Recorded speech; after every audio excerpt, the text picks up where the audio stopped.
Hi സുഹൃത്തുക്കളെ, നല്ല ഒരു ദിവസത്തിനായി ദൈവത്തെ സ്തുതിക്കുന്നു. ഞാനിന്ന് ഒരല്പം അപകടകരമായൊരു കാഴ്ച നിങ്ങളെ കാണിക്കാം. അപകടം എന്ന് പറഞ്ഞാൽ സാധാരണ നടക്കുന്ന അപകടത്തോളമൊന്നും അപകടമില്ല. ഇതൊരു ഉസ്താദിൻ്റെ പൂണ്ടുവിളയാട്ടമാണ്. അപ്പോഴൊരു ചോദ്യം, ഇത്തരത്തിലൊക്കെയുള്ള ആളുകൾ എല്ലാ മതത്തിലില്ലേ? ഉണ്ട്, എല്ലാ മതത്തിലും ഇങ്ങനെയൊക്കെയുള്ള ആളുകളുണ്ട്. വികാരജീവികൾ, പെട്ടെന്ന് കയറി പ്രതികരിക്കുന്നവർ, വേണ്ടി വന്നാൽ ആയുധം ഉപയോഗിക്കുന്നവർ, ഇവർ അതുപോലെ തന്നെ അന്യ ആളുകളെ, അന്യ മതസ്ഥരെ ഒക്കെ കിട്ടാവുന്ന ഇടത്തൊക്കെ ഉപദ്രവിക്കുന്നവർ, ഇതൊക്കെ എല്ലായിടത്തുണ്ട്. അതിൽ ഒരു മതവും ഒരു രാഷ്ട്രീയ കക്ഷിയും മുക്തമല്ല. പിന്നെന്താണ്, ഒരു വിശ്വാസധാരയുടെ മുൻനിരയിൽ നിൽക്കുന്നവർ തന്നെ വികാരജീവികളായാൽ എന്താകും? അത്തരത്തിലുള്ള ഒരു വലിയ കാരുണ്യവാനായിരുന്നു നമ്മുടെ മുഹമ്മദ്. അതുകൊണ്ടാണ് തൻ്റെ സഹാബികളോടൊരിക്കൽ പറഞ്ഞു, ആരെങ്കിലും തൻ്റെ മേൽ ജാഹിലിയൻ എന്ന ആക്ഷേപം ഉന്നയിച്ചാൽ അവൻ്റെ പിതാവിൻ്റെ, അതായത് അവൻ്റെ വാപ്പയുടെ ജനനേന്ദ്രിയം കടിക്കാൻ അരുളി ചെയ്ത തിരുമൊഴി വളരെ പ്രസിദ്ധമാണ്. തെളിവില്ലാതെ പറയുന്നു എന്ന ആക്ഷേപം വരണ്ട. നിങ്ങൾ കേട്ട് മനസ്സിലാക്കിയ, കണ്ടു മനസ്സിലാക്കിയ ആ തിരുമൊഴി ഒരു ഹദീസായിട്ട് ഇപ്പോൾ കണ്ടുള്ളൂ.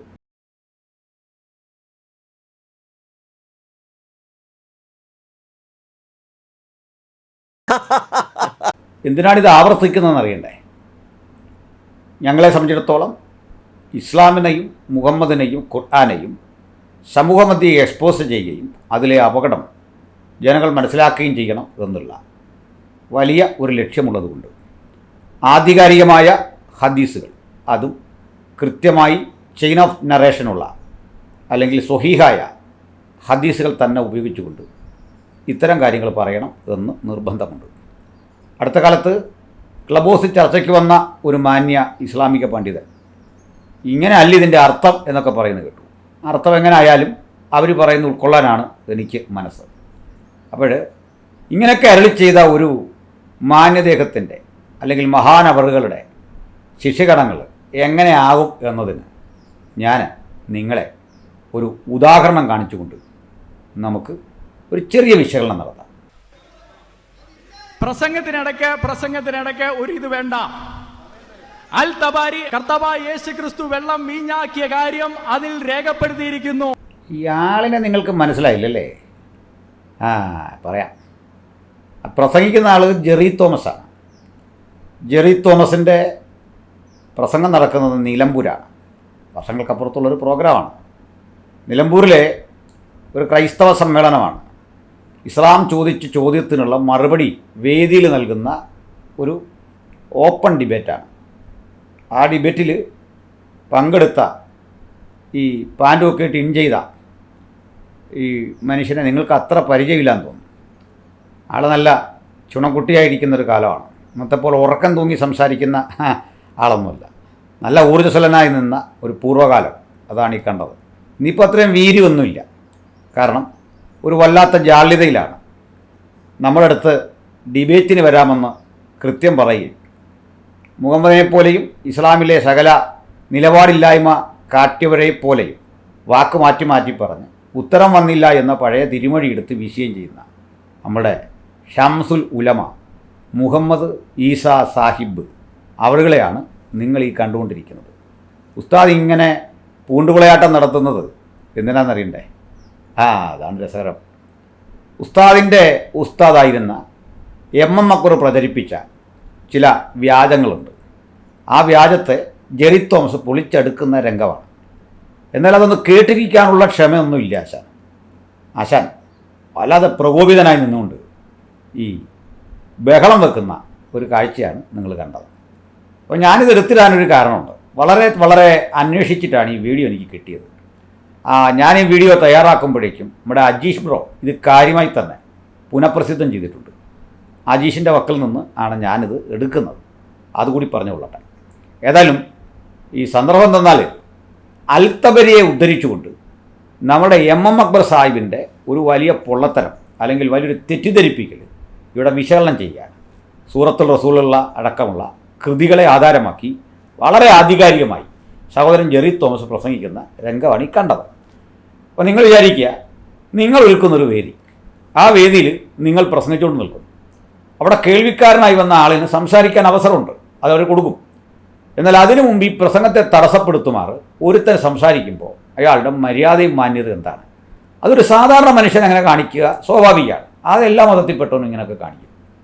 പക്ഷേ ഇതിൻ്റെ വക്താക്കളായിട്ട് ശാന്തിയും സമാധാനമൊക്കെ ലോകത്തോട് പറയുന്നു എന്ന് പറയുകയും ഞങ്ങൾക്ക് ഭയങ്കര പക്വതയാണ്, ക്രൈസ്തവർക്ക് അതില്ല, മാത്രമല്ല ഇനിയൊരു സംവാദം വരികയാണെങ്കിൽ ഇങ്ങനെ കയ്യേറ്റം ചെയ്യുകയില്ലെന്നും അതുപോലെ കേസ് കൊടുക്കുകയില്ലെന്നും ഒക്കെ നമ്മൾ ഉറപ്പ് കൊടുക്കണം എന്നൊക്കെ പറയുന്ന ഒരാളിനെയാണ് കണ്ടത്. ഞാനിതെടുത്ത് കാണിക്കാനൊരു കാരണമുണ്ട്. പലപ്പോഴും ഈ കമൻ്റ് ഇടുന്ന നമ്മളുടെ മദ്രസ കുഞ്ഞുങ്ങൾ പറയാറുണ്ട്, മുഹമ്മദ് ഈസ വളരെ മാന്യമായിട്ടാണ് സംസാരിക്കുന്നത്, അനിൽക്കുടത്തോട്ടൊന്നും അങ്ങനല്ല, ഈ രൂപത്തിലാണ് സംസാരിക്കുന്നത്. അപ്പോൾ ഈ മാന്യത ഉള്ള ആളിൻ്റെ ഒരു പ്രകടനമാണ് ഞാൻ ഈ കാണിച്ചു തന്നത്. ഇവിടെ ഞാൻ വീണ്ടും പറയുന്നു, ഒരു സാധാരണ മുസ്ലിം അവരുടെ മുഹമ്മദിനെയൊക്കെ വിമർശിക്കുമ്പോൾ ഉണ്ടാകുന്ന ഒരു വികാരപ്രകടനം എനിക്ക് പ്രശ്നമല്ല. ഇതതിൻ്റെ റിസോഴ്സ് പേഴ്സണാണ്, ഇതവരുടെ ഷംസുൽ ഉലമയാണ്, ഇതവരുടെ കേരള സക്കീർ നായിക്കിൽ ഒരാളാണ്. ഇപ്പോൾ എം അക്ബറേക്കാൾ ഡിബേറ്റിൻ്റെ രംഗത്തുണ്ട് എന്ന് കുറഞ്ഞ പക്ഷം മുറിക്കകത്തിരുന്നെങ്കിലും ഉണ്ട്, ഞാനിവിടെ ഉണ്ട് എന്ന് പറയുന്ന ഒരു സെൽഫ് ഗോളടിക്കാരനാണ്. അദ്ദേഹം പുലർത്തേണ്ട ഒരു മര്യാദയാണോ ഇതെന്ന് നിങ്ങൾ നോക്കിയാൽ മതി. ഇനി അങ്ങനല്ല, ഒരു ഘട്ടത്തിൽ ഇങ്ങനെയൊക്കെ സംഭവിച്ചു പോയി, എന്നിട്ട് മറ്റുള്ളവരെ മര്യാദ പഠിപ്പിക്കാൻ വരുന്ന ഈ മനുഷ്യൻ്റെ ധാർമ്മികമായ ആ നിലവാരം നിങ്ങളൊന്ന് ഓർത്താൽ മതി. ഇനി ഒരു കാര്യം ഇവർ കൂടെ പറയാറുള്ള ഒന്നാണ്, മുത്തിനെ ഞങ്ങൾ തെറി പറയുന്നതാണ് ഇവർ ഡിബേറ്റിന് വരാത്ത കാര്യം, ആക്ഷേപിക്കുന്ന വിധത്തിലൊക്കെ സംസാരിക്കരുത്. അതുകൊണ്ടാണ് ഞാൻ പലപ്പോഴും ഈ ധാർമ്മികത മാറ്റി വെച്ച് നമുക്ക് മറ്റെന്തെങ്കിലും ചർച്ച ചെയ്യാം എന്ന് പറഞ്ഞപ്പോൾ പറയാം ഞാൻ പേടിച്ചോടി, എന്നാൽ അത് തന്നെ ചർച്ചയാകാം, അപ്പോൾ അടുത്ത പോയിന്റ് കിട്ടും. ഇനിയിപ്പോൾ അതൊന്നും പറഞ്ഞിട്ട് കാര്യമില്ല, ഇവരെ ഒത്തിരി പറയുന്നത് ശരിയല്ലല്ലോ, അവർക്ക് മര്യാദയും മാന്യതയില്ലേ, നമുക്കത് വേണമല്ലോ. പേടിത്തൊണ്ടന്മാരിതിനൊന്നും വരികയല്ല. പിന്നെ ഈ ജംഗ്ഷൻ മുഹുവിനെ പോലുള്ള ചില വിവരദോഷികൾ ഇങ്ങനെ ഉളച്ചിരിച്ചിരിച്ച് ഇവരെയൊക്കെ പ്രോത്സാഹിപ്പിക്കാനുള്ളതാണ് ഇവരുടെ ആകെയുള്ള ബലം. അപ്പം ഞാനിത്രയും പറഞ്ഞതേ ഈ മാന്യദേഹത്തിൻ്റെ ഫുൾ പ്രകടനം ഞാനിപ്പോൾ തരാം കേട്ടോ. കൂടെ തന്നെ പ്രിയപ്പെട്ട മദ്രസ കുഞ്ഞുങ്ങൾ, ഒരു ഷൗക്കത്ത് എന്ന് പറഞ്ഞൊരു സഹോദരൻ എന്നോട് ഇങ്ങനെ മുഹമ്മദ് ഈസയുടെ ഗുണഗണ മഹത്വങ്ങൾ ഇങ്ങനെ വർണ്ണിച്ചുകൊണ്ടിരിക്കും. അപ്പോഴാണ് പറഞ്ഞത് ഈസ മാന്യമായി സംസാരിക്കുന്നു, മാന്യമായി പെരുമാറുന്നു, എന്നാൽ ഇന്നാ പിടിച്ചു എന്നും പറഞ്ഞ് ഞാൻ ഈ വീഡിയോ ഇട്ട് കൊടുത്ത് പറയാം ഇതൊത്തിരി പഴയതല്ലേ. അത് ശരി, അപ്പോൾ എത്ര നാൾ മുമ്പ് വരെയുള്ള എടുക്കാം അതൊന്ന് ചോദിച്ചു, മറുപടിയില്ല. ഏതായാലും പോട്ടെ. ഇപ്പോഴേ ഈ ജെറി തോമസ് നടത്തുന്ന ഈ വാക്ക്, അദ്ദേഹത്തിൻ്റെ വാക്കുകൾ നിങ്ങൾ കേൾക്കണം. അതിൽ തെറിയില്ല. ഈ തെറി എന്ന് പറഞ്ഞാൽ ഇസ്ലാമിനെ സംബന്ധിച്ചോളം അൽ അഗ്സാബ്, അത് നമ്മൾ വായിക്കുന്നതാണ് ഈ തെറി, അല്ലെങ്കിൽ അതിൻ്റെ കമൻ്ററിയോ അതല്ലെങ്കിൽ അതിനെക്കുറിച്ചുള്ള ഏതെങ്കിലും ഒരു വ്യാഖ്യാന ഗ്രന്ഥമോ അല്ലെങ്കിൽ മുഹമ്മദിൻ്റെ ജീവചരിത്രത്തിൽ നിന്ന് ഒരു ഭാഗമോ അതുമല്ലെങ്കിൽ സ്വഹീഹായ ഒരു ഹദീസിലെ പരാമർശമോ നമ്മൾ വായിക്കുന്നതിനാണ് ഇവർ തെറി എന്ന് പറയുന്നത്. ഞാൻ പ്രത്യേകം ശ്രദ്ധിച്ചിട്ടുണ്ട്, നമ്മൾ ഈ വയലൻസ് ഒക്കെ പറഞ്ഞ് ഇവർക്ക് അത്ര പ്രശ്നമൊന്നുമില്ല. കുഞ്ഞുങ്ങളെ വെട്ടിയ കഥയോ അതല്ലെങ്കിൽ നമ്മുടെ അസ്മാവിന്ദു മാർവനെ വധിച്ച കഴി വക്കാബ് എന്ന് പറയുന്ന ഒരു വൃദ്ധനെ പലിശയ്ക്ക് പൈസ കൊടുക്കാത്തതിൻ്റെ പേര് വെട്ടിക്കൊന്നതോ ഇതൊന്നും അവർ എത്ര നമ്മൾ പറഞ്ഞാലൊന്നും പ്രകോപിതരാകില്ല. ഈ മുലൗടി ഹദീസ് പറഞ്ഞപ്പോഴും അതല്ലെങ്കിൽ നമ്മൾക്ക് പ്രധാനപ്പെട്ട ചില കാര്യങ്ങളുണ്ടല്ലോ, ചില വീക്ക്നെസ് ഉണ്ടല്ലോ, അത്തരം പെണ്ണുമൊക്കെ പറഞ്ഞു പോയി കഴിഞ്ഞാൽ ഇവർ കരയും, ഞങ്ങൾ തെറി പറയുന്ന. അപ്പോൾ ഈ വീഡിയോ നിങ്ങൾ നോക്ക്, ഇതിൽ ജെറി ഇതൊന്നും അല്ല പറയുന്നത്.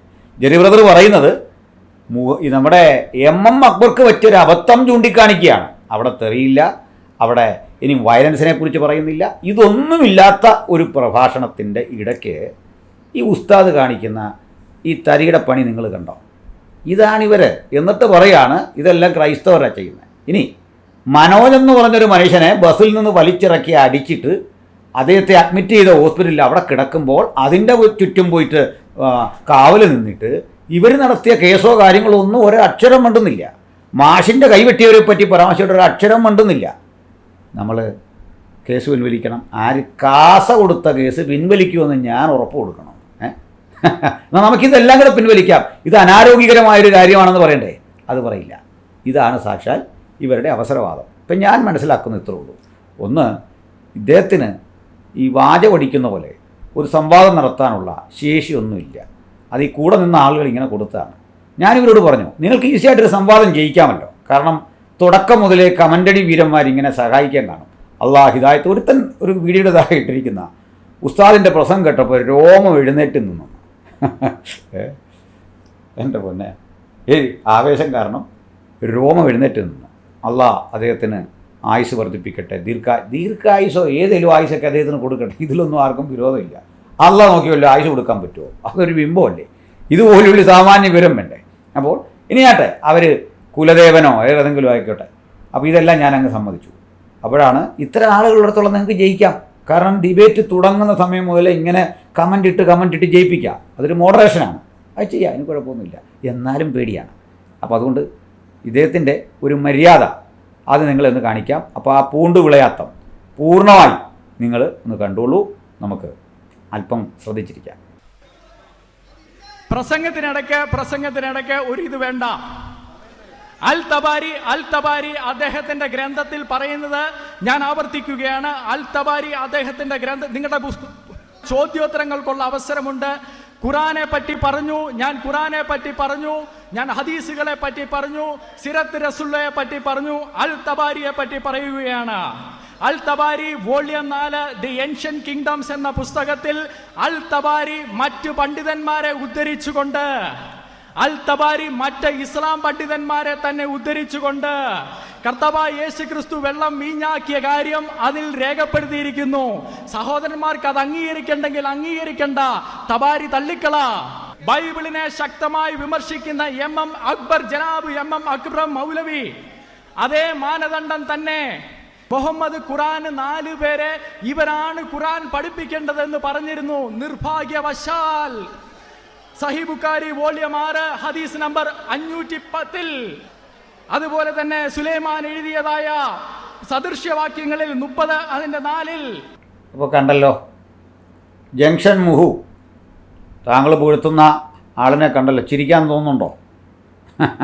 ജംഗ്ഷൻ മുഹുവിൻ്റെ ഒരു ചിരിയോടുകൂടിയാണ് നമുക്കിത് അവസാനിപ്പിക്കേണ്ടത്. ഇതാണ് സാക്ഷാൽ മുഹമ്മദ് ഈസ സല്ലല്ലാഹു അലൈഹി വസല്ലം ഉസ്താദിനെയാണ് നമ്മൾ ഈ കണ്ടത്.